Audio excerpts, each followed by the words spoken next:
on this episode. But people go to me and they say stuff about the Partridge Family or whatever, and I don't know how they recognize it. Well, don't I look a lot like Danny Partridge's grandfather who didn't live well? Because that's how I see mine. I look in the mirror. I remember that episode. From the coveted corner booth in a little bar at the center of the Coachella Valley universe, welcome to another big conversation with Patrick Evans and Randy Florence, presented by the McCallum Theater. Visit McCallumTheater.org or reach the box office at 760-340-2787. Gentlemen. Thank you very much, Howard. We are back here at Skip Page's Little Bar, the center of the Coachella Valley universe. I am Patrick Evans, my dear friend and tremendous, most researched co-host in the history of co-hosts. Randy Florence is once again with us. Cheers, Randy. Yeah, thank you. Welcome. John McMullen, our producer, ably manning the board, and our in-house counsel, Alan Horowitz, is back once again. So we don't get in trouble. It's good news. We have a tremendous guest.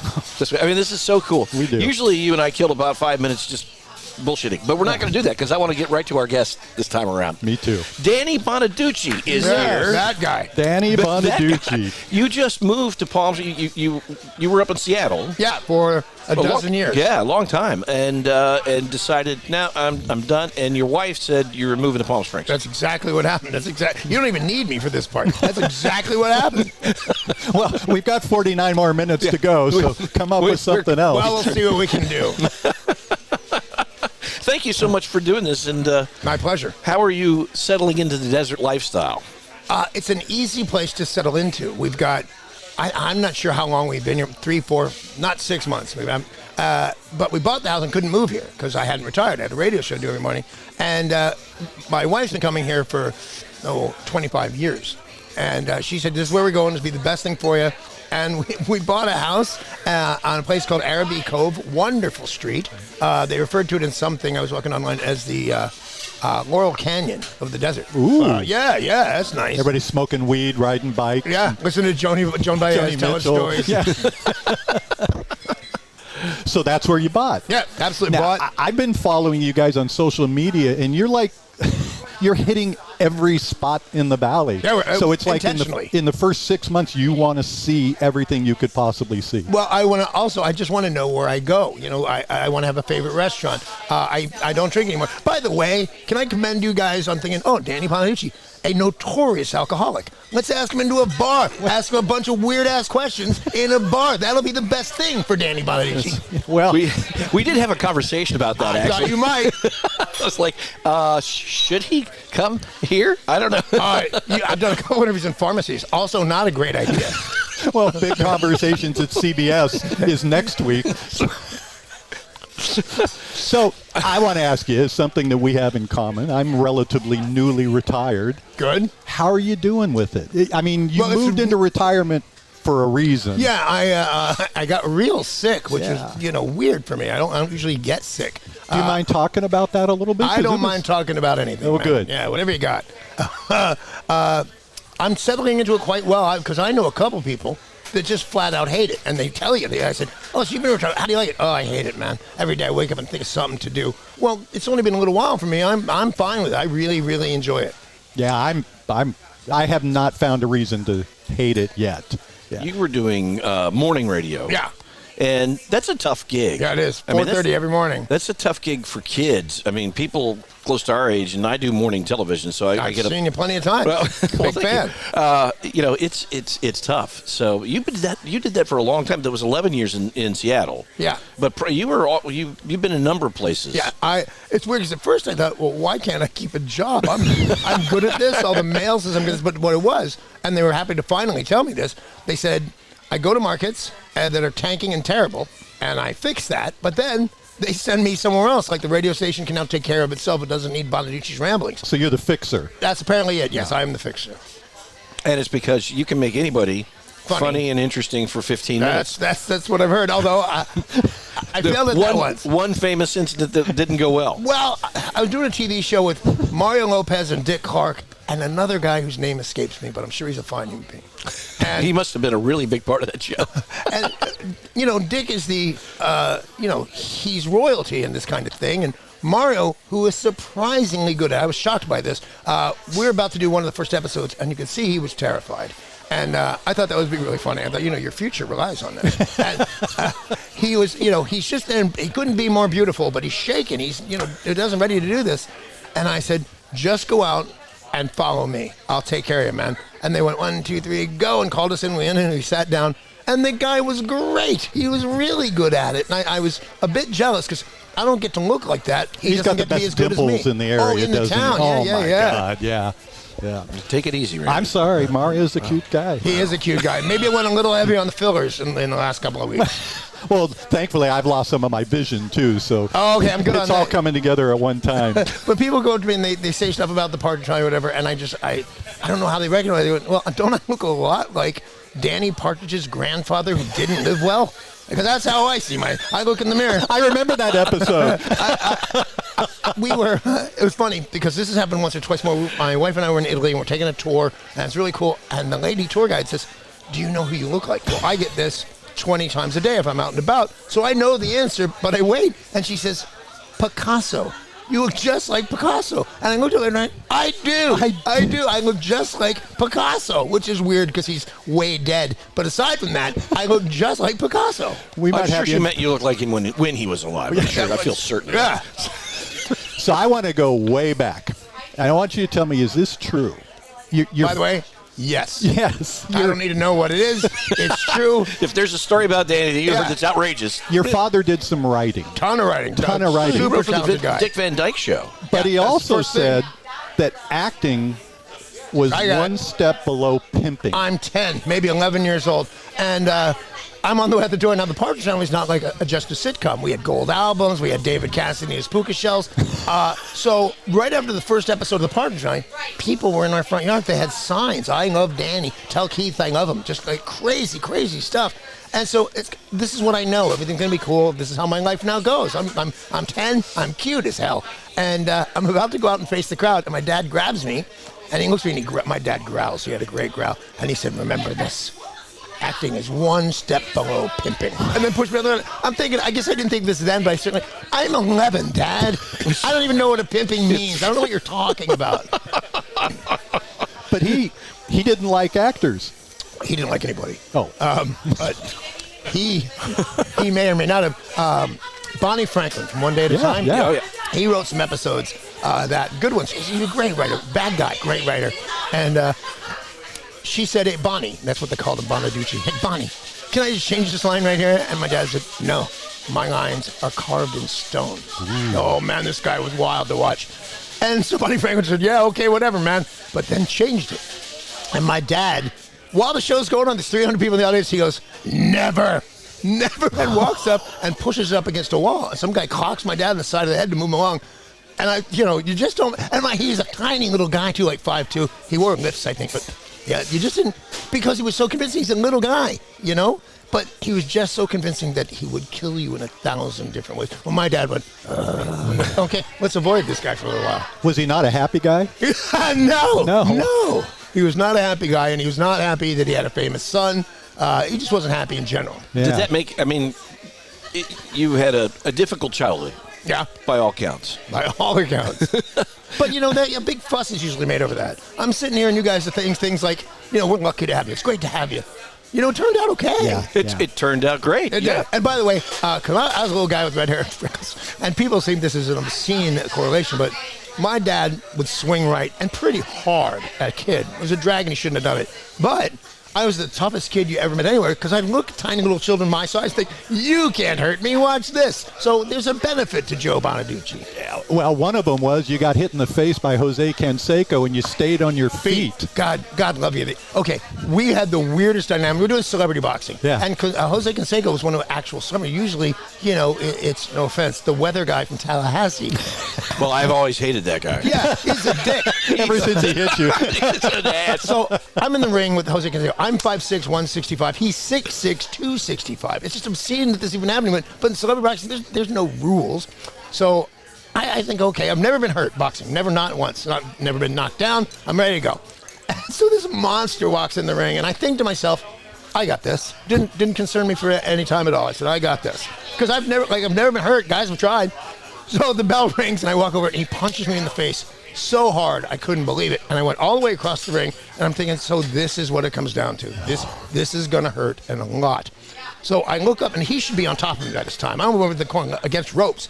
He's still in his corner, not doing anything. Was he shocked that you stood? I don't know. We didn't have a big conversation at this point. But I ran up, and I did the best thing I could do. I put my head right into his chest because that was the level, and I'm leaning into it, and I'm beating his body. It's relentless how hard I'm hitting this guy. And I look up, and I think, well, he's going to fall down now. And bang, bang, bang, gets his ribcage. And I look up, he's talking to someone. He's having a conversation with somebody. Scrolling through his phone. I couldn't believe it, man. Have a little respect. But I told him before the fight, because he was so big, I said, normally I talk about how I'm going to kill you, knock you out in the third round, blah, blah, blah. It'd be ridiculous for me to talk to Jose Canseco about how bad I'm going to hurt him. So I didn't. I said, if at the end of that, I think we did 2 or 3 rounds. I said, at the end of the fight, I'm still on my feet. You lose. You couldn't knock down little Danny Partridge. You're 1,000 feet tall, covered in muscles and tattoos. And apparently, I won. And he was impressed that you stayed on your feet. He was. So was I, man. I bet everybody was. That's pretty cool. Did you have the same thing with Barry Williams? No, I just killed that guy. It was sad. Because, again, no rules. It's celebrity boxing. It's not boxing. And Barry Williams from the Brady Bunch. Those are the two sides of the coin. I mean, it was the Partridge Family and it was the Brady Bunch. And they were all goody two-shoes nerds. Right. And the Partridge Family was this, killer band. Alice probably could have taken somebody out. Alice. Yeah. Well, actually, I think it was what was the butcher's name? Sam the Butcher, who went out with Alice. Yeah. Sam. Yeah, there was something going on there, wasn't there? Although I don't think she played on his team. Not positive. No, that's true. But he was selling her meat. Did you wait all day for that? Was there a comment? Was there a comment in that? Sam the Butcher, and I'm going to say that's where she got her meat, and everybody's going to howl. Well, that did not work out well for you, did it, young man? No, it didn't. The best sign I've ever seen. To play for me, did. Morgan Hill, California. I'm driving down the street. I pass a meat shop, and it said, big sign says, "Nobody beats our meat." It was one of the best signs I've ever seen. There you go. Yeah, so there you go. So you just killed Barry Williams. To the point of not being fun, because he was serious about it too, wasn't he? He was training. We're all training. Was he mad? At what time? At the end, was he mad? What happened? To be honest with you, he didn't speak that clearly at the end of that fight. Yeah, I bet. He's bigger than me, and so we go to the ring, and I know that he's training, and I know his trainer, Freddie, a huge trainer, Tyson's trainer, all those guys, and they're inundated with ex-child stars fighting. It's like they couldn't have hated us more, but we paid, we got their icon on TV and stuff, and so he says, this is not really my thing, Barry Williams. And I said, okay, don't worry about it. And they get out and they belt. They say, the two of you come to the corner, we do the thing, and the bell rings. And I'm trying to carry him because he's a decent guy and, he's a nice guy. He's been way over his head to be doing this. And not just with me, but mostly with me. Big mistake to be in a ring with me.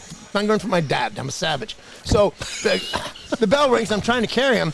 And people start to boo because it's obvious that I'm carrying him. I'm trying to do jabs to the stomach. It's a dumb thing. And he's much bigger than me. And so finally, I don't know what the core of most entertainers is, but you start to boo. I got to correct that. And they started to boo. And so I tag him. Down goes Barry Williams. Down goes Barry. Down goes Barry Williams. But he doesn't go down with the count. He goes down essentially forever, and they wait because there's no rules. They pick him up, put him in the corner, and we go to essentially round 2. And now I'm into it because I'm beating Brady. That's a fun title for something. I knock him down again. No 3 rule. Boom, he's falling. And I'd love to say, I was getting sick, but I wasn't loving it. Okay, there's an audience of a few hundred people. We're on Fox television, and I'm just beating some guy. And I'm on a million roids at this point. And I go after him so hard. And they're picking him above the floor, and they raised his hands. And I felt bad for him, but we've done a couple of things together since. And he's a pretty good sport. We did this horrifying movie called Bigfoot, where they couldn't figure out the animation. I remember that movie. Who was apparently in part of this thing was unkillable. So they fire rockets at Bigfoot, but they hit me, and as the smoke clears, I step out. An F-18 shoots me in the chest, and I walk right out of it. You brush it off. I do. It was awesome. I had a little Brady on me. Brady. I got to see that. Did any of these people know when they stepped in the ring with you that you were a black belt? No. Oh, yeah, no, I brag about that all the time. It's hard to do. I've done a couple of things that were, because I don't do that much that is hard to do. I'd like to. It's not great sounding, but I'm, reasonably good actor. I'm very good on the radio, and I'm the only guy. You are very good on the radio. Thank you. I'm the only guy I know that does a 4-hour talk show with no prep at all. I go into the thing and I said, all right, what are we doing? And some producer says, well, this was in the paper, so I'll go with that. And then I go. Yeah, so so I've done a few things that were difficult to do, but beating up Brady's was not one of them. That wasn't it. No. That wasn't. All right, let's dial it back to the Partridge Family years, and because I want to kind of examine this because you remained very, very good friends with some of the cast. Yeah, very good. And like David Cassidy, you guys were extremely close. Well, he did something because everybody says, "What was it like hanging out with David Cassidy?" I say, I was 10, he was 20. There's laws against those kind of relationships. Even then. But I got arrested for some such thing. I don't even know what that one was. I like you glossed that over. Well, it's not a sole event. It's not the only time I got arrested for something stupid. There were like 6 of them. We'll have you back on. So David Cassidy calls me up. My name's in the paper as this ludicrous criminal, and it was not that big of a deal. I won another fight, to a kind of excessive level. I hurt the guy. I didn't mean to. He's bigger than me. And anyway, you can ask me about that later. I'm happy to tell you. But David Cassidy calls me up, and he goes, Danny, I'm shocked to be hearing from David Cassidy. He said, I don't even know how he got my number. He's not a big enough name anymore to call my agent to call Danny's agent. I don't even know how he found me. But called me up and he said, you're the funniest guy I know, but now you're kind of the joke. And I thought, well, I'm going to beat this guy up later. You can talk to me like that. And he says, I want to go on tour with you. You'll be my opening act. And we'll go on tour, and by the end of it, I guarantee you'll have a job. I said, all right, whatever. And he said, but here's the rules. Because I've been waiting my whole life to go on the road with David Cassidy. Come on. And he said, on the bus. I'm on a bus with David Cassidy. Can you believe it? So he says, Again. Here's the rules, man. There'll be no drinking, no smoking, no drugs, and no women. And I said, no, I'm not going. Who would agree to that? That's a terrible rule. Yeah. I mean, all of those are bad. Do you pitch all your ideas are this bad? No wonder you're looking for me. I said, okay, because he was going to pay me like $1,200 a week, which was a fortune. I was in big trouble. I was indicted for important stuff. This could have gone really bad. And so I accepted his challenge, and we did it. And the last radio station, so it's got to be like 88, 90, I don't know. Last radio station, I go in, I do essentially this with a team called Welch and Woody. I go in, I do this, and when I come out, the general manager, a wonderful man named Dave Knoll, says, you're real good at this. Would you like to stay? And I thought he meant for the rest of the day or something. Luckily, he said, listen, you'll join that show, Welch and Woody, then we'll train you to be a disc jockey, show you where the lights and the levels and what they mean. And I said, okay. And he goes, I got to tell you this. We've only got $65,000 a year in the contract. And I thought he was bragging. Partridge Family made $400 a week, and only for 26 weeks a year. $65,000? Are you kidding? What else? If it's weird, I'll do it. Whatever it is. And he said, I only have to pay you $65,000 to do it. So is there an animal involved? I don't know. It's okay. It is okay. Everybody frowns on that. So I did it, and the rest is history, I guess. And now at the culmination of this, I'm here with you guys. Wow, that's cool. So. Go back to the Partridge, $400 a week. Yeah, it's only 26 weeks a year. 26 weeks, so you did 26 episodes. That's it. Were there residuals in those days? Nope. No, there were, but we just didn't get it. The Partridge Family character, Danny Partridge, knew money, knew investing. That was a theme they had coming up. The real Danny Bonaduce didn't know anything about that. And the cool thing was there's a Jackie Coogan law where some of your money is automatically saved. Yeah. So you get it when you're 18. When I turned 18, I was living in a house. My mortgage was $600 a month, which I couldn't find. And then no residuals, no nothing. So I had $72,000 as a culmination of all the work, because I did a lot of stuff besides the Partridge Family. And I thought, you know what? I can either eke this out for maybe a couple of years, or I can spend this on a weekend in Vegas. I chose wisely and went to Vegas. Well, and the reason being... As anybody would. Well, here's the thing, man. I didn't know that much about what's going on in the world. I was ridiculously famous and completely broke. It's a weird dichotomy. So I went to Vegas, spent all my money, came back, and then I worked over the next 14 years, from 14 to 28. I worked 11 days. That's hard to eat. You say mortgage payment of $600, not that bad. When you have nothing, it's a lot. Yeah. Yeah. And I spent a lot. I had a Volkswagen, about a 1971 Volkswagen bus. And I lived in that off and on. I had a family. I could go and get it. My sister would always good for $20 or buy me a shirt or something like that. But I could go places. Just the Bonaduces take too much after my dad. It's like, it's a little, it's crazy to be around too many Bonaduces at one time. So I went out to my bus. The reunions are. What was, did your dad and you ever reconcile? No. No. And I feel bad in a way about that because, the way he decided to raise his children was wrong. But in the end, he lived in a house with a bunch of other people. He suffered a really debilitating stroke. And he lived in this little house in the San Fernando Valley. And by that time, I was making real dough. And I could have changed his life and made him a little more comfortable, and I didn't. I chose not to. Nobody said no. None of my siblings said, well, that's bad. You shouldn't do that. Well, they didn't either, though. No, that's very true. How many siblings do you have? 3. There's four little Bonaduces. And they're an odd group of people. But now we're all old. Like the thought of real violence breaking out. And besides, my brother Anthony's a little over 200 pounds, but he's 3 years older than I am. And now I have fought Jose Canseco. And who's going to touch you now? You've got to know that I will kill you if this comes up. But it doesn't come up again. We're all resigned to that.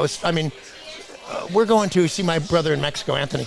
And they rented a Airbnb or whatever it is. And they rented a couple of them for all our family. And I said, are you mad? You think I'm going to go down to Mexico and stay in a house with you guys? I'm getting whatever the best hotel in Oaxaca, Mexico is. I'll be there. It's really good, I'm sure. Are you guys close? Particularly you and your 3 siblings? Well, it's weird. Because, again, we go back to your dad not being a great guy, not being a great dad. But being a great talent. You can't take that away from him. No. He would, I'll just say this, and I can finish your question in a second if you don't mind. My dad wrote all the shows that he wrote in the master bathroom of our house. And when you, What? Yeah, he sat in the bathroom and he wrote shows, good shows. He actually had to hide the shows because he didn't want the people at the studio to know he could write a sitcom that fast. He'd write it in 3 days and hold it away for another 3 days. And then go back saying, oh, God, it was so hard, but I finally got it. The guy's a genius. He's just also a huge dick. But you can't hold that completely against him. Anyway, I interrupted your question. What was it? No, it was obviously you all had the same experience with this incredibly talented dad who was a jerk to all of you. Yeah, that's exactly. It's like you were there. And how did they come out of all of this? They've been through it. My brother John, he decided to go back to school at 68 and get a PhD. Like, who does that? Wow. Why? Oh, my God. His major or his thesis or whatever that is was digging into the world's worst mythology. And I said, what the hell did you do that? And he raised his hand and he went, for the money. like there's a big market for whatever he was. My sister, she wrote a couple good shows too, but she's written, I think, 11 books. They're like young teen books, and they're about families on the beach, some crisis of some of them. I've read a couple, and they're really, really good. But like my dad, she just bangs them out. They say, okay, that's great. The publisher, whoever that is, says, yeah, now do this one. And she went, okay, yeah, okay. And she'd write it. She did one. Dig how clever my sister is.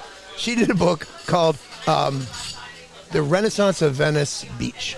And she wrote a book about Venice Beach, and that was one of the more highly anticipated books there. So it's a talented group. My brother Anthony, the one I want to beat up someday, his wife, who's much like my wife, she guided you through the day because you don't know how to do anything, man. Your taxes might come up and flee the country. So Anthony didn't know what to do or how to do it, and he told my family in a big, important speech how he was going to go to Mexico, Oaxaca, which was Molly's favorite place, and I'm going to drink myself to death. And my family went, well, no, don't do that. Don't do that. I said, that's a great plan. That is exactly what you should do. You should go to Mexico and drink yourself to death. The point of being me to say yes to a brother who I love, you can't really do it. It's so hard. I've tried. And I can still go to work in the morning. I get up at 4 o'clock. I'm sick to my stomach, and I drive myself to work, and everything's fine. I don't know, a couple guys maybe have done it, but I didn't think he had what it takes to actually drink yourself to death in a far country. And then the guy just built these towering condominiums. Like, who knew he could do that? And they're great. They're very sought after. Well, that's where you should stay. One of his, No. Talk a little bit about tell me about the depth when you were drinking and then getting up every day, because again, what we talked about, morning radio is difficult. Difficult. And if you're sober and in shape, it's still really hard. Yeah, it's I hard. was none of the above. So yeah, it's a hard life. It really is. And when I retired, I didn't see as much of the reason to retire as my wife did. She has was it power of attorney or something over there. She goes, I'm going to end up using this because you're going to have to be confined somewhere. You can't. And I don't mean to brag because I don't really care how long celebrities have been sober, but I've been sober 13 years now. Congratulations. Thanks. And that was just such a great eye-opening thing. And now I don't do the 12-step or anything else like that. I take a pill. It'll make you so sick if it matches with alcohol. Ooh. And it works. I take it every day, and it lasts weeks. So, yeah, I've tried to relapse. I just got too sick. I'm on this pill. It's not worth relapse. But it's so bad. You start from the sick part, your eyes burn. It's like a terrible, terrible allergy. And this was said to me in one of those AAs or whatever I've been through. Somebody said this, and I hate to steal it because I don't think it's as funny as he thinks it was. But he said, I'm allergic. Asked him about drinking, and he said, I'm allergic to alcohol. Every time I drink, I break out in handcuffs. That's good, man. Bad line. You know, drunks have some of the best lines, you know? They just don't remember them later. Yeah.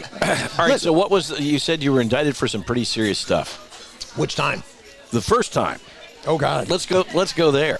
I don't think that one is that bad. I can't really remember. Pick the one you remember. All right, what was the worst? The worst was I got in a fight with a guy in Phoenix, Arizona, and he was bigger than me, and I've told the story a couple of times. It's not one of my proudest moments, but I knocked him down, and he started to get up, and I said, I can't let you up. You're too big. I can't be generous right now. And I said, just don't get up. We'll call this a night, and he did. And I may have hit him one or two more times than he really deserved. I feel bad about that. Did you find that you were a target in public? A couple of times. I truly believe somebody wanted to instigate me. So, I'll tell you, Palm Springs is so far removed from Los Angeles. I'm afraid of everything in Los Angeles. We bought a ladder the other day, my wife and I. And it was in the backyard when we decided to call it a night because I had to do whatever I had to do on a ladder. How silly. Anyway, so we went into the house, we were relaxing, and I said, you know what, we can't leave that ladder out there. He said, why? And I said, because somebody's going to come into our backyard, and they're going to fall off it, and then they're going to say that he was enticed by the ladder. And that's a real case in Los Angeles. It's a real lawsuit. And the burglar, whoever he was, won. He won. You left it out. You invited him. There was a crime spree going on in Los Angeles where people were dressing up like ballets. And you pull up to the place, and they'd take your keys, and they'd wander up, and they'd go, and they'd steal your car. And the thing was, you volunteered the keys to your car. He didn't actually steal it. And they'd fight in court, and they'd get their cars back. But that's a real thing. Oh, my God. Now, you might see me hanging around your backyard sometime, so you'll be stealing my wife's that ladder out there. Randy likes a ladder. Yeah, He'll use a ladder. I want to know, well, did we get to all of the indictment stories that you wanted to tell? I didn't ever say I wanted to tell these. That one was a bad one. That was a bad one. What he said was there was nothing off limits. Nothing off limits. I did. Because I don't want to say I'm an open book. Who cares if Danny Bonaduce is an open book? But I'd be silly to be chugging along doing the things that I do these days and say, oh, no, I don't want to talk about that. I don't even think celebrities, and believe me, I'm on the C- list, but celebrities on the set, I don't think they have a right to say to somebody, oh, I don't want to talk about that. We made you. We paid our $11 or whatever it is now to see you in the movie. I don't think you don't get secrets from me. Yeah. And also, and this I take it back because I think Tom Cruise might not get away with this. I think that hats and sunglasses are a mistake. You're famous. We made you famous. Make our day. Sign a thing with your name, for God's sakes, Tom. Smile, wave, shake a hand. Yeah. Although somebody, I guess, on the level of Tom Cruise, they make it a big thing about Taylor Swift and her private jet. Would you like to go to the airport 5 minutes after Taylor Swift said, I'm going to the airport? It'd be mayhem. You can't. So she takes a flight. And I would say they yell at her that's the most non-green thing you can do is take a private jet. Well, then invite a couple of friends, for God's sakes. Don't do it alone. Take people. She takes most of her crews, so she's doing the right thing. She seems great to me. She's really nice to me. How difficult was it, following the wild success of the Partridge Family, musically and on television? You guys were like, let's equate it to the Monkees. These guys. The Monkees could actually play. They take a hit. They can actually play. That they did recruit musicians for the Monkees. David and Shirley, right, were the two that sang. David sang. He didn't do the guitar, although he could have. Pretty good musician. And Shirley was a good singer. When you go into Shirley's house, her Academy Award is sitting right there. You can't miss it. And I like that. And she came to a reading one time, and I was being unruly. And I was telling the kid that played Chris, I'm going to have him fired. I got a very big head. And she came into this reading and slammed down her Academy Award and said, I'm going to have you both fired. I went, she really could do. She's got an Academy Award, man. Maybe we should stop bickering. And they did. They ended up firing that kid. They did? Yeah. Why did they fire? Because he was a dick. He was the worst kid in the world. He had a dick thing in his contract. And everybody hated him. You have to be careful about that. In the Harvey Weinstein days, you can't say you had a dick thing in your contract. You can't say that. You're absolutely right, man. Well said. We have to take a quick break to acknowledge our principal and presenting sponsor, the McCallum Theater. McCallumtheater.org is the website. The McCallum Theater's 2024-2025 season is on sale now. The world's top artists, from jazz, pop, classical, and comedy to the best of Broadway. Only at the Valley's favorite place for great entertainment. Tickets are on sale now at the McCallum Theater box office, by phone, or online at McCallumtheater.org. Tickets sell quickly, so order yours today. A new, exciting season only at the McCallum. The McCallum Theater's 2024-2025 season is on sale now. And we are back with Danny Bonaduce. when did you work with Elvis? Oh, good call. Because that's, I got a lot of stories. Yeah. It's been a long life, and I'm good at telling stories. I love telling stories. But that's the showstopper, and I wasn't even the Partridge Family yet. I did this, I did that, and then I did a movie with Elvis, and everything stopped. What? Yep. You're the guy, and they had a lot of questions about that. And I will tell you this, and it's dead cold true, but you're not going to believe me, and then I'll correct myself. So he liked me, and other kids. The show was about a circus, and there were other kids on it. And he just, at the end of it, gave me a car. Now, you ready for the part where I straighten that out? It's a push car. It was a show that had a bunch of kids in it, and he gave us all one. But still. It was a Cadillac, too, right? I thought it was a Cadillac or whatever those things are. But I got a car, and that's a real thing, man. And Elvis, with the permission of my mom, said, you want to see something great, kid? And although I don't think he sounded like that. Roller Street, no, can't do it. I want to see something great, kid? And I went into his dressing room, and all the handles of everything and the faucets and the cabinets were ladies' legs made out of gold. Come on, how cool are you, Elvis Presley? Man. Wow. Did you have any clue what you were in front of, Elvis Presley? I had a clue, but I didn't know. My wife is drastically younger than I am, and she saw the new Elvis movie with Austin Butler, and now I'm watching. I actually know that guy. I'm the second coolest guy in the world. I know knew Elvis Presley.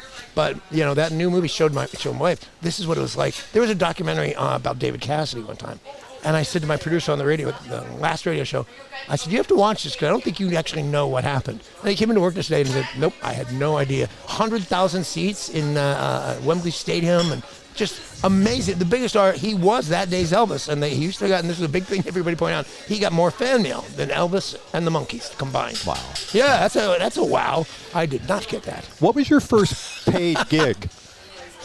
Roman meal bread. I was 4, and the bit was I was a little tiny redheaded adorable kid, real skinny, and I had the guy that played my brother was kind of a big sloppy kid, outweighed me by 60, 70 pounds, and that was the thing. While he made his sandwich on Roman meal bread, I made a towering sandwich, and he made a little petite sandwich. I don't know what the joke was with that, but that was my first one. And I had to do takes over and over again. And I never thought about not taking a big bite. So I turned around, and I threw up in a bucket. And they said, okay, we got to get a nurse. And I said, no, I'm fine. I puked. It's all good. And I went around, and a guy said to me, he said, you're a trooper, kid. And I thought, he's right. And You're a method actor. I had this on my mind at this time because it was so cool. I'm doing some ridiculous wrestling show at behest of Hulk Hogan. And got a bunch of other has-beens on it, and we're wrestling. Has-beens on ice. And we're doing it, so we do the first scene where we wrestle really hard, and I picked up a persona. I'm in a black leather trench coat and sunglasses, which I only take off to fight. And so they go, all right, we'll be back with the results of the first match. So I go away, and I come back, and I call them. They're all going down the line, and I now am bleeding from the eyebrow down through my face. Not a big level, but there's no missing bloods dripping from behind my sunglasses. And we do the scene, and it's over, and Hulk Hogan says, how'd you get that blood on your face? And I said, I took a nail that I found backstage, and I opened it up, and he goes, kid, you have missed your calling. Oh, that's a good compliment, man. That's a really good compliment from Not Hulk. a great story for children. Oh, yeah, so I caught But it's myself also, yeah. it's a brilliant move. Yeah, I thought so. That genius level move. And well, thank you. It was the stem throat. Well, it may not have been going on already, but I was on the radio and I said something drastic about Carmen Electra. I said, that's the most beautiful girl that I would never sleep with. And they said, why? And I said, come on, what's that guy's name? The basketball player? Oh, Rodman. Rodman, that's right. Yeah. I said, that guy's got to be just riddled with disease. Yeah. I'm going, and he calls up. Rodman calls up? Yes. And he said, and I quote, he said, I'm going to come down there and beat the white off you. Now, I don't know what that means. Wow. But it sounded like a real That challenge. sounds serious. It sounds painful. So he started talking about how he's going to come down, park his car, walk into my studio and beat me up on the air, which I'd have prayed for. Win or lose. Come on, Dennis Rodman kicks your ass live on the air. I'm going to demand more money the second it's over. So then it turns out that Rodman is a good friend of Hulk Hogan, so he's in the wrestling match. And he's not, much like celebrity boxing, there's just no rules. So whatever happened, he was going to win. I didn't know that when I was doing it. But it was a wild show. Again, riddled with steroids. I looked beautiful, man. But the kid that played, what was his name? On Saved by the Bell, real geeky guy. The Screech. Screech. Yeah. Screech was great, man. And I mean, that's apparently his favorite hobby in the whole world. And he was really, really good at it. He probably should have won. And then Hulk Hogan said this weird thing to some other wrestler. And I was not into wrestling. He said, apparently, Bonaduce doesn't feel pain, which I thought, this is not going to end well. These are crazy people. That's what they do. They give you the bumps. That's what they're called. And you might not want to be a jabroni. Okay. But this guy beat me left to right, man, a really hardcore thing. And I thought, you should be an expert in not hurting people. Isn't that the real? But I never admitted that, that really hurt. I'm going to quit. So I went through it all the way. And I really expected to win because I didn't know the Dennis Rodman thing yet. Apparently he was born to win some things. How long did that whole celebrity wrestling and boxing and... It was a good couple years. Yeah? It was a good couple years. I made money. I made more money doing weird stuff like that than I ever made in the Partridge Family. $400 a week, 26 weeks a year, that's it. It's much tougher work getting the shit beat out of you. It's easier. Well, I'm good at it. And Madden probably had hardly ever beat you up. Ruben, not once. Ruben couldn't swing he couldn't make a fist. How, through the years, did you stay in contact with everybody from the show? Sort of. I mean, I saw Shirley Jones a couple of times. This is a weird thing. I told my father-in-law, I don't know what we were talking about. I said, listen, if I ever agree to do one of those autograph shows, you have the permission to shoot me. And he said, okay, I'll make a deal with you. If you ever see me in a fanny pack, you can shoot me. So someday, somebody offered me a lot of money. And I said, well, I'm not in a position to say no. I got to go do this autograph show. And I'm sitting there, and I got Academy Award winners on both sides of me. Shirley Jones is doing it. She's not only doing it, she's got a stack of books she's willing to sell you too. Pictures, $20. It's obscene. But I got... Shirley Jones and her Academy Award there, and Martin Landau and his Academy Award over there. And I'm in the middle, and I said, this is not as hokey as I thought. This is semi-respectable. And the guy, and I Google everything. I come off like I'm really smart because I Google everything I hear of any kind of interest. I walk in this room, and there's William Shatner. He's doing it. I know for a fact he's 90 and has $200 million. What are you doing here? You're here for the accolades. I was here for the money and kind of embarrassed I was doing it, but well, if all the Academy Award winners and the $200 million guy do it, I can do it. So I did, and I like to talk money, by the way. I made like $7,000 in a week of cash money, which I declared. If you're out there listening, I did. Of course you did. Of course. And there's the Star Trek connection, by the way. There you go. Every show. There's a frequent Star Trek connection in all of our. Really? Yeah. Show them your wrist. Show them your wrist. No, really. Oh yeah. Oh wow. Yeah. So you're a lunatic. Yeah, I am. I didn't know. Well, that's exactly what my wife said when I got that 60 tattoo. episodes before somebody called him on it. Although I take that as a great compliment coming from one lunatic to another. Well, I will match you, and I'm going to get a little undressed here, ladies and gentlemen. Okay. I was in Seattle. This is why we should do video on this podcast. Yeah, there you go. Well, you can Do we have a sketch artist? I enjoyed my stay in Seattle so much and so early on that I did. Can you help me with this? Yeah. He was Patrick is touching me. taking off Danny's shirt. Oh Holy my moly. Look at the Space Needle over here. That's an entire landscape of. It's the whole of Seattle. downtown. Yeah. Wow. It looks like the opening of Frasier on your back. I do. Phoebe Newworth was standing right there. Wow. Well, you know what? I had hoped that me taking my clothes off would be a bigger event than it turned out to be. Yeah, nobody even turned, man. Few people left. Nobody even You've not left. been to Little Bar. This happens a lot. They There's a make Star they're Trek serving connection, food and they in take here. their pants off. Yeah, they're serving food in here, Danny.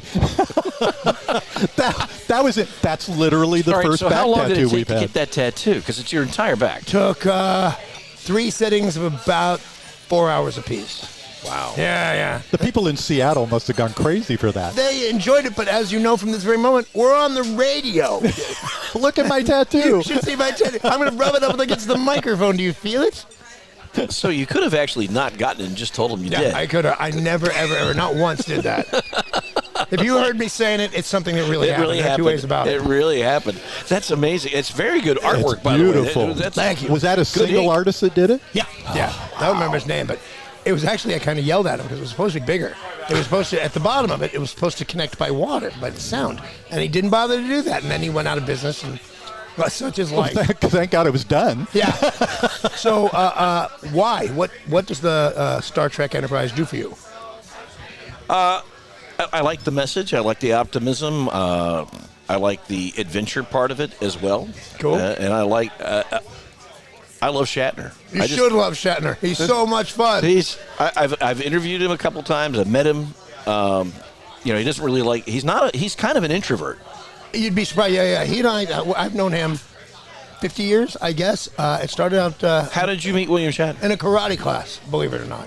And he was pretty good at it, too. At one point, he was going to break boards for some... That's how he started like this. And nobody ever does. You're doing chop hands. That Chop hands. doesn't exist. There's no chop hands. When 007 of those, hi-ya, Goldfinger would fall to the point. There's not, there's none of No. that. But anyway, he was relatively good at karate, and I saw him somewhere relatively recently, and I went on my, whatever it is that people go on their computers, was it TikTok or Instagram? X, whatever it was, and I said, I've known William Shatner most of my life, and today, for the very first time, I worked up the courage to call him Bill. And in 5 seconds, there was one that texted back to me. He says, well, that's great. Never do it again. You got a response. I did. Oh, yeah. His documentary's coming out here. Yeah, it's called soon. Ironically, it's called You Can Call Me Bill. You Can Call Me No. That's the name of the movie. I'm the one. Actually, the little letters underneath. Except Everybody you, but Danny. Danny. You can call me Bill. Not you, Danny. It's kind of the way I feel now. But I like that, it's special because you're singled out. I always feel special when that time comes. When William Shatner says a threatening message to me, my day is complete. You were born and raised in Pennsylvania? I was born in Pennsylvania. I was raised in Los Angeles. So how did you get out of Pennsylvania? My dad wrote an episode of the Dick Van Dyke Show, and it was on, man. Because you got to know, Dick Van Dyke is regarded as one of the very best sitcoms ever. And my dad worked at the Philadelphia Zoo. He was a zoo man. And he wrote this script for the Dick Van Dyke Show. I think it was called Give Me Back My Watch. And he wrote it, and he put it in an envelope, and he sent it to them. And they sent a letter back with the same envelope sealed, or an envelope sealed. And he said, we are legally obligated to not look at the script sent in. You have to have an agent and legal, blah, blah, blah, blah. And then they said, it's like Bill in the little tiny letter saying to everybody, Danny. They said, except for you, Joe Bonaduce, we would like you to move out here in California. We'll pay for everything, and you'll be a writer. And we did. Wow. So we packed up the truck and moved to Beverly. So they clearly read his script. Yes, clearly. Moved to Beverly Hills. And we did. We moved to the Valley, but we moved to Woodland Hills, close enough. And he kept writing and really had some real success with it. Before the stroke, he was a busy writer, but at the end of the day, he was a producer and writer and story editor. He made it. Like, I tell people that are going to move to Hollywood and they're going to make it big time. I say, what a stupid mistake. The chance you're going to hit by lightning and bitten by a shark on the same day. That's the odds of you becoming famous. Sharknado. I saw that movie. And then I knew a guy who did it. He went to school with me, and I had a famous school. I had a classmate, not much bigger than another table like this, 12 students in class. And one of them was Michael Jackson. I was like, that's weird. And when he passed away, somebody offered me $60,000 for my yearbook. And I said, who keeps those things? I was very upset. But, yeah, that was a big deal working with Mike. It's the only time I really talked to him. I knew him before, but he didn't say anything in class. It was just weird that he never spoke. Like, a quiet kid's a quiet kid, but this was weird. And so he was going to the office for something. I think it was in Aspen. And he passed by, and I said, hey, Mike. And he looked at me like, oh, Michael. He did not like Mike. Ooh. And, he didn't say that. He didn't say anything. And I said, listen, how come you never speak? And he said, because I'm in constant remembrance of God. And I said, yeah, but what about chicks? And that was the last time we spoke. That was it for me and Michael Jackson. The last time I spoke to Michael Jackson. What about chicks? Yeah, what about chicks? I love treading that. on territory he didn't want to go to. Yeah, probably. Clearly. So since you came to the constant desert, remembrance of God. What? Can't think about chicks. No, who's got that kind of time? Since you came to the desert, Yeah. you guys are, as we talked about, you've gotten involved with everything. Last week, I saw you sitting at a table with a giant fish head in front the of you. tuna show. What was that all It about? was awesome. My wife would eat sushi 7 days a week if it was off return. But got to put a halter on that, for God's sakes. There's a place called Joyce's Sushi. I don't know what part of town it's in. It's in Rancho Mirage. It's right by the Gelsons. Yes, it is. Right. Yes, it is. Thank God. Joyce's Sushi, yeah. So we hear, and it's like my wife's favorite place, we hear they do a tuna show on whatever day, and they've got this 280-pound tuna sitting up on the bar, and they cut its head off first thing. It's a huge head, and then everybody takes pictures. I took a picture of it and put it on Amy's Twitter, whatever it is, and you think, I have a big head.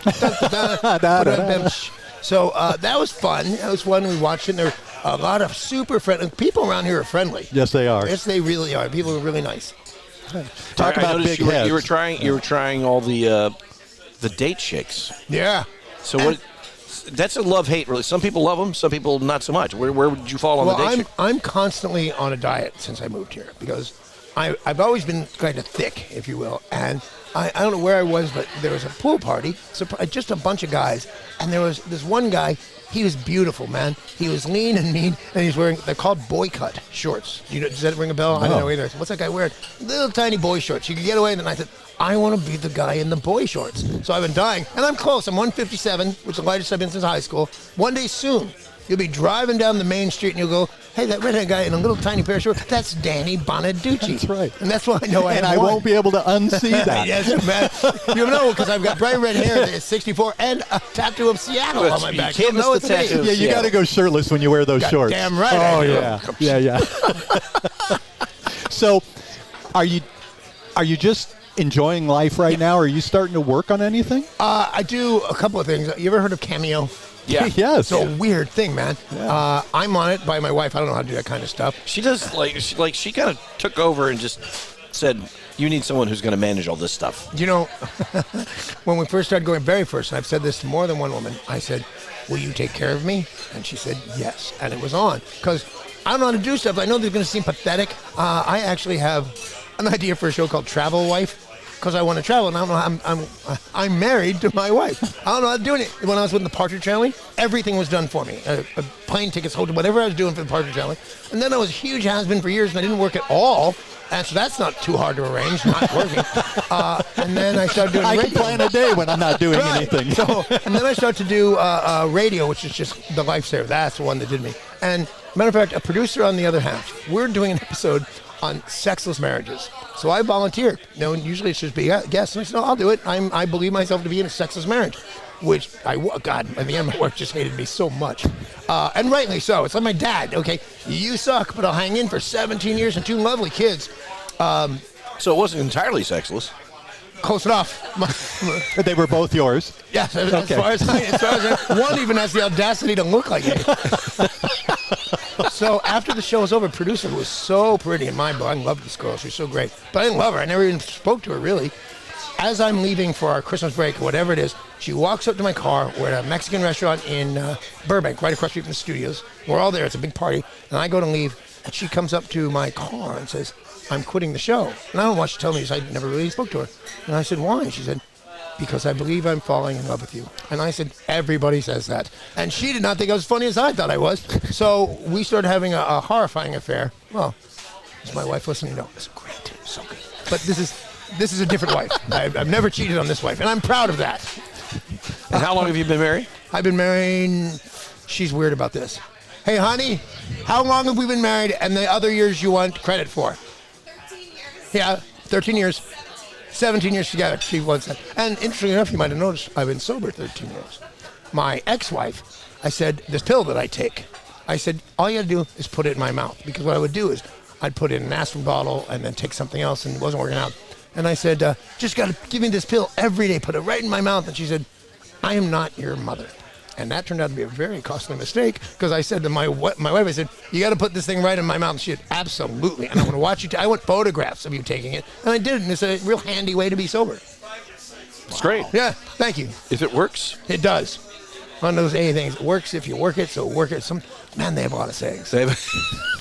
Yeah, I was going to hassle you guys. That's why you left the meetings. It's like, this is too many sayings. Well, the last AA meetings that I went to regularly was at a bar called the Key Club on Sunset Strip, and it was sometimes you have to move the cases of beer off your chair to have your AA right? meeting. And it was. And by the way, if you go, you're not supposed to mention AA or anybody in it.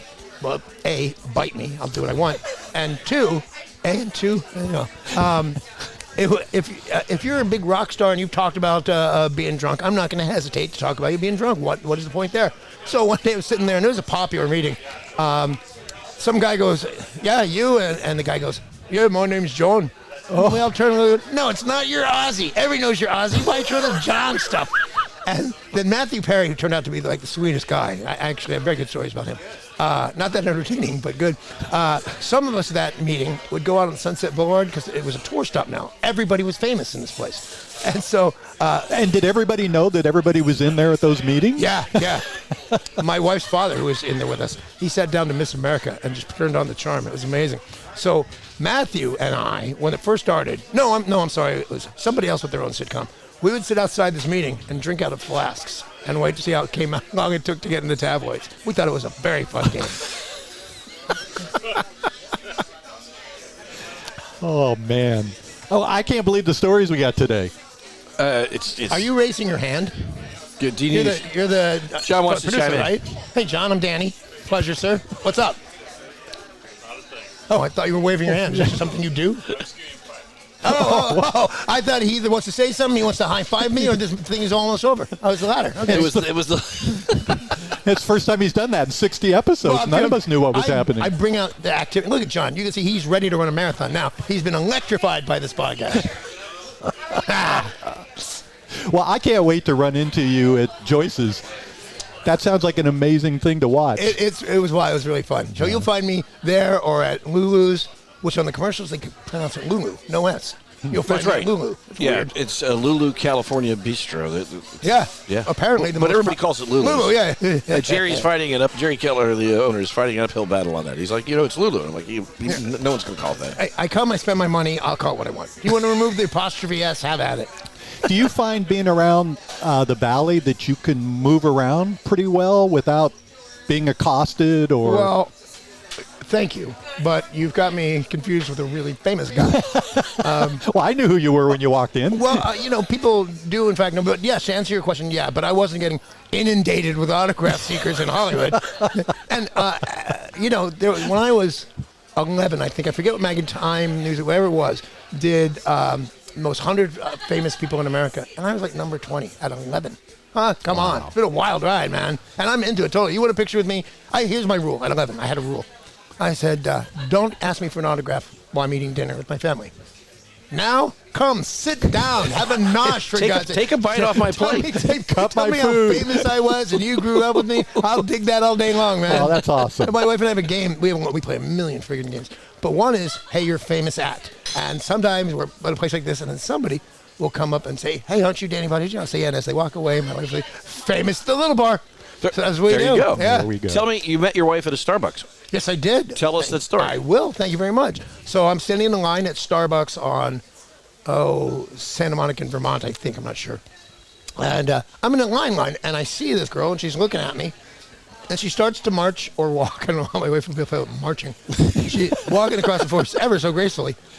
And I know what she wants. She's going to say, hey, you're that guy. You were in the Partridge. I grew up watching it. Although she's 23 years younger than I. But she comes up, and I'm ready. Counting? I'm ready to do it and write whatever you want on your arm or anywhere else. And she says, and I'm thinking, I do know. I totally know. Of course I know. Danny. I'm Danny Bonaduce.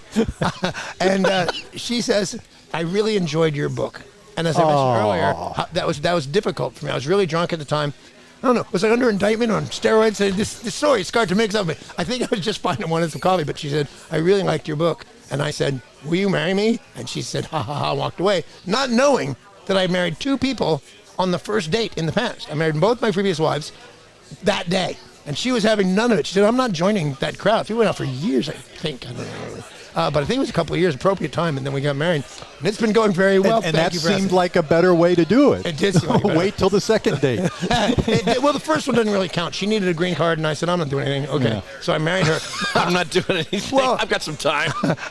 Really, the thing was, and remember you mentioned that I was a black belt. Well, I'm actually a third-degree black belt. And at second degree, you're getting older. You can't do the fancy things that kids do. So it becomes a lot about your dedication. So I learned to speak okay Japanese. And then I met this girl who was working in one of my favorite restaurants, and I could get enough of the conversation in Japanese that she was terrified about getting deported. Oh, and you married her? Yep, on the spot. Well, not on the spot. We went down to Venice Beach and got married by a Zulu priestess. Beat that. Wow. Okay. And then I wouldn't even try. I married my second wife, having a lovely first date, and I put the moves on her. She said, I'm sorry, maybe I should have mentioned this earlier. I won't have sex with you until I'm married. And I said, fair deal. Let's do that. We called a minister out of the phone book, and we're married for the next 17 years. And if I hadn't been such a drunken maniac, I think that would still be happening. She was a fine woman, and I just got too drunk and stupid at the end. Wow. Yeah. Drunk and Stupid, that's my next radio show. Ladies and gentlemen, here goes. That's Danny Bonaduce and Drunk and Stupid. We've given him his next radio show title and his next book title, which was Cheap Tequila, Good Vodka. I cannot believe you remember this. This has been a racehorse of an interview and talking to you guys. I can't believe you could remember that. Thank you. You're paying good attention to me. And John's ready to dump us to start the show. I know, he wants, John's like, if I can hitch my wagon to Danny Bonaduce, forget Patrick and Randy. We're out. This has Big been Conversations with Danny. Wow. I think is going to be the... I'll tell you guys, are we really wrapping it up, John? Oh, yeah. Okay. This has really been fabulous. Very good time. Thank you. This has been fabulous for us. Thank you for doing this. You're more than welcome. It's Randy, great. congratulations. This is a big get. This is fantastic. And Amy said at the time that you were a little burnt out on podcasts, but you were interested in doing something local. Yes, absolutely. And totally true. Doesn't get any more local. Like I said, if you want to come to my table and eat my food and I'll sign whatever you want. I want people to know I'm in Palm Springs, for God's sakes. Danny's in Palm Springs, and he's going to be at Joyce's Sushi just a little bit later on. There's going to be a ton of pictures with me sitting down at Danny's table, eating food and getting an autograph. Now, there's probably going to be a ton of pictures of Danny eating and you standing in a corner with that. That's true. With a cop. Not you. Yeah, I don't know. Maybe you. I can't tell. You are incredibly famous. Alan Horowitz, our in-house counsel, you and his stepson were hanging out when you were kids. The man was kind of slipped me a note that I had to come here, so I haven't even read it yet. But it's actually, I guess, a note from that particular gentleman. Can't wait to hear it. Thank you so much, Danny. Again, my absolute pleasure. Wildly entertaining, and I know we've just kind of scratched the tip of the iceberg here, but we really appreciate you being a great sport and just coming on and chatting with us. Like kind of a weird thing to do, scratch the edge of a glacier. What was it? Yeah, it's a weatherman term mainly. Oh, okay, right. Well, again, all right. Thank you for having me. Thanks, Danny Bonaduce, ladies and gentlemen, right here on Big Conversations Little Bar. My thanks to John McMullen, our great producer. John! Incredible thanks to Danny's future producer. That's right, John yes. McMullen. We'll be hearing from Danny, and probably not us. There may not be another episode of Big Conversations Little Bar. We may or may not be back. Well, it's been a damn good run, Randy. A little twist. How about Big Conversations Little Cell? And we'll go back to when I used to get arrested for stuff. People love that. I get more press from being arrested. I may do it again. You never know. Well, I'm really trying to avoid a couple of stories before we started rolling. Like, you'll pretty much do anything. Like, your wife says you're not really going to do it. You said, oh, no.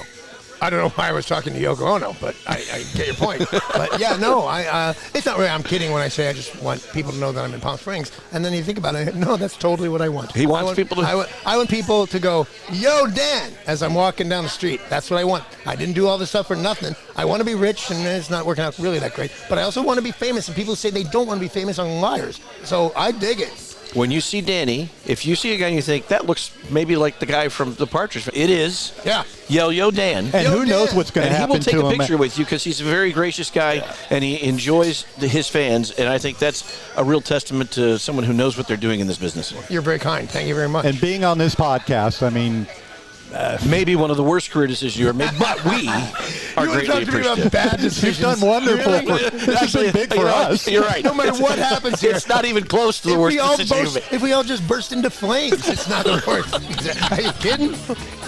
It's actually really near the top of the list, honestly. I mean, Thank you so much. Pleasure. All right, thank you all for listening. We'll drop another episode real soon. You can listen wherever you find your favorite podcast. And please go to bigconversationslittle.bar.com. You can subscribe and get all of this incredible content. Thank you guys for listening. Thanks for joining us on this episode of Big Conversations Little Bar. Recorded on location at Skip Page's Little Bar in Palm Desert, California, the center of the Coachella Valley universe. And presented by the McCallum Theater. Online at mccallumtheater.org. This program is a production of the Mutual Broadcasting System. All episodes are available from bigconversationslittle.bar.com and most major podcast portals, including Apple Podcasts, Amazon Music, and Spotify.